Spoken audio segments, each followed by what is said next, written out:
Prier avec Jésus, un itinéraire à ses côtés.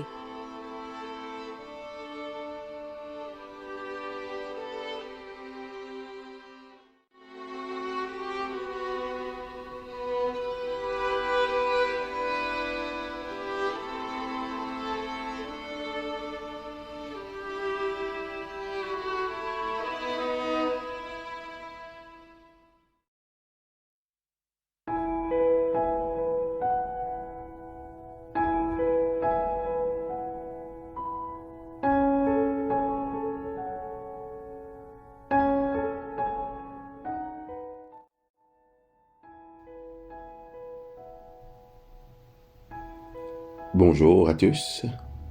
À partir d'aujourd'hui, nous entamons notre deuxième semaine de cheminement.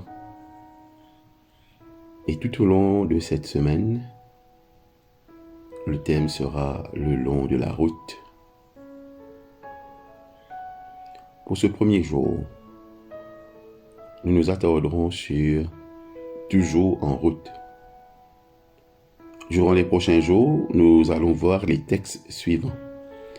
Matthieu 19, 13, Jean chapitre 6, verset 11, Marc chapitre 9, verset 29, Luc chapitre 10, verset 21, Jean chapitre 11, les versets 41 à 43, et Luc chapitre 9, les versets 29 et 35. Quand nous étions plus jeunes, les voyages en bus ou en voiture sur les routes nous fascinaient toujours. Alors que les destinations de ces voyages variaient à chaque fois, bien souvent, le trajet paraissait long, et ainsi il fallait trouver comment s'occuper jusqu'à arriver à destination. Quand il n'y avait plus de sujets de conversation ou plus de propositions de jeu, regarder par la fenêtre nous permettait de faire passer le temps. Ainsi, le voyage n'était qu'un moyen pour parvenir à une fin.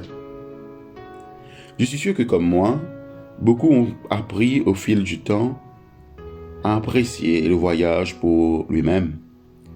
Ce goût du voyage s'explique en partie par les paysages découverts et par les expériences vécues le long du trajet, et qui n'ont pas forcément quelque chose à voir avec la destination finale. Il repose aussi sur la prise de conscience ce que la vie est elle-même, un voyage et un pèlerinage spirituel. La métaphore qui associe le voyage à la foi remonte à nos écrits sacrés les plus anciens. Le livre des Psaumes nous fait connaître des chants entonnés par ceux qui faisaient le pèlerinage à Jérusalem. Le psaume 122, les versets 1, 3 et 4 nous dit: « Je me réjouis quand on me dit, allons à la maison du Seigneur. Jérusalem, tu es bâtie comme une ville qui forme un ensemble bien uni. C'est là que montent les tribus. » Si on remonte encore plus loin dans le temps, les déplacements d'Israël dans le désert racontent une histoire de foi et de manque de foi, inextricablement mêlés au voyage lui-même. L'histoire de la vie et du ministère de Jésus que racontent les évangiles n'a rien de sédentaire. Jésus n'a pas ouvert une boutique à Nazareth ni à Jérusalem. Il n'était pas assis dans un bureau ouvert à certaines heures, à attendre les gens. La première partie de l'évangile selon Marc souligne bien la nature quelque peu vagabonde du ministère de Jésus. Un jour, il est en Galilée. Le lendemain, il traverse la mer, puis prend la direction du nord et oblique de nouveau vers le sud. C'est seulement à partir du moment où Jérusalem est en point de mire avec les souffrances et la croix que Jésus se sédentarise. Mais avant, le ministère de Jésus n'est que voyage. Ces déplacements ne sont cependant pas sans but. Il ne court pas d'un endroit à un autre sans prendre le temps de souffler, sans prêter attention à tout ce qui s'inscrit dans le déroulement de ses journées, entre le lever du soleil et le coucher. Les évangiles se plaisent à insister sur la mobilité du Seigneur. Nous en avons un exemple frappant dans le passage de Matthieu chapitre 9, les versets 35 à 38. Jésus parcourait toutes les villes et les villages, enseignant dans les synagogues, prêchant la bonne nouvelle du royaume et guérissant toute maladie et toute infirmité. Voyant la foule, il fut ému de compassion pour elle, parce qu'elle était languissante et abattue, comme des brebis qui n'ont point de berger. Alors, il dit à ses disciples, « La moisson est grande, mais il y a peu d'ouvriers. Priez donc le maître de la moisson d'envoyer des ouvriers dans sa moisson. » Ce n'est pas ce qui s'est passé à Capharnaüm ou à Nazareth, à Césarée de Philippe ou à Bethsaïda, qui cristallise l'attention. Non, ce sont les personnes rencontrées le long du chemin, dans des décors magnifiques, dans des lieux d'extrême pauvreté, là où plane la maladie et l'ombre de la mort. Au cours de ses déplacements et de son ministère, Jésus ne cède pas à la pression d'aller d'un lieu à un autre. Ce qui l'intéresse, ce sont les scènes fugitives, les personnes que tout le monde évite et pour lesquelles il va apporter le réconfort de sa présence, acceptant ainsi son itinéraire dicté par la vie. Tout au long du chemin, Jésus prie, mais pas dans les chapelles construites au bord des routes, des sanctuaires d'un blanc éclatant, destinés à attirer l'attention sur les bâtisses elles-mêmes. Conformément à l'idée que Jésus se fait du voyage, il prie dans les endroits et avec des personnes qui pourraient être considérées comme des occasions de diversion et de distraction, l'éloignant de son but final.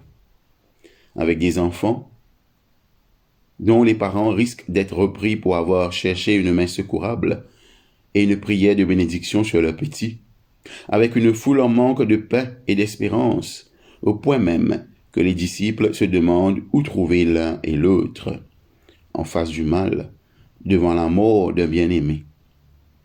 Le long du chemin, tout au long du trajet, Jésus prie. Le pèlerinage continue d'être une métaphore importante de la croissance spirituelle, car il nous fait davantage prendre conscience de notre identité en tant que personne individuelle et en tant que communauté de croyants. Jésus exerça son ministère principalement dans le contexte et la pratique de ses déplacements. Évangile et mouvement vont de pair. Jésus prolongeait ses racines dans la tradition ou des attentes particulières.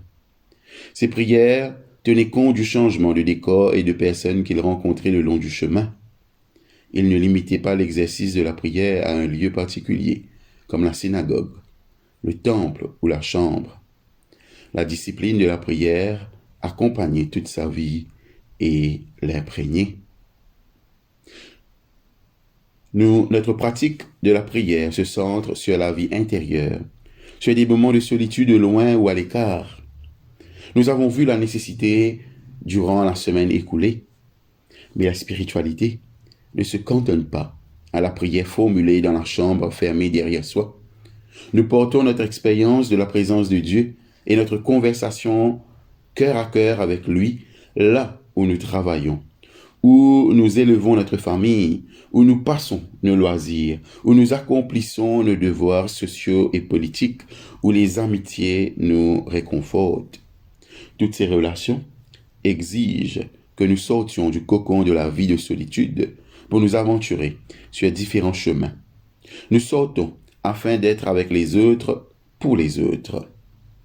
La route de certains est tracée par des objectifs clairs et pressants.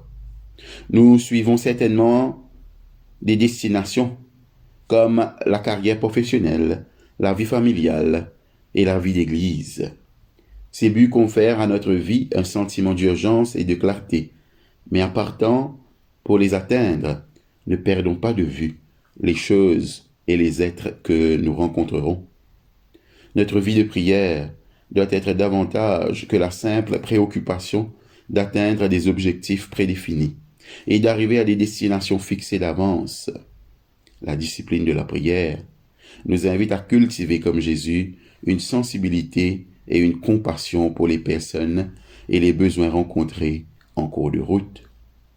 Que les lectures particulières de cette semaine vous orientent vers une spiritualité qui cherche à saisir non seulement les occasions de prier pour votre pèlerinage, mais également celle de sentir la présence même de Dieu au travers de personnes et de lieux qu'autrement vous seriez tenté de considérer comme des distractions sur la route et donc ignorer. Prions. Dieu saint, en guidant mes pas, oriente aussi mes yeux et mes oreilles pour que je ne sois pas occupé par mes priorités au point de négliger la priorité de te voir et de te servir. En Jésus-Christ.